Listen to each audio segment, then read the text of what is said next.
దండకారణ్య సంసార యాత్రికుల శరణు ఘోషలు విని రోజు శబరీశ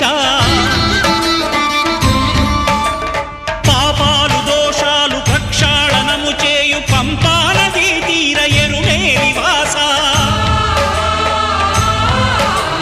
నియమాల మాలతో సుగుణాల మెట్లపై నడిపించి కనిపించు అయ్యప్ప స్వామి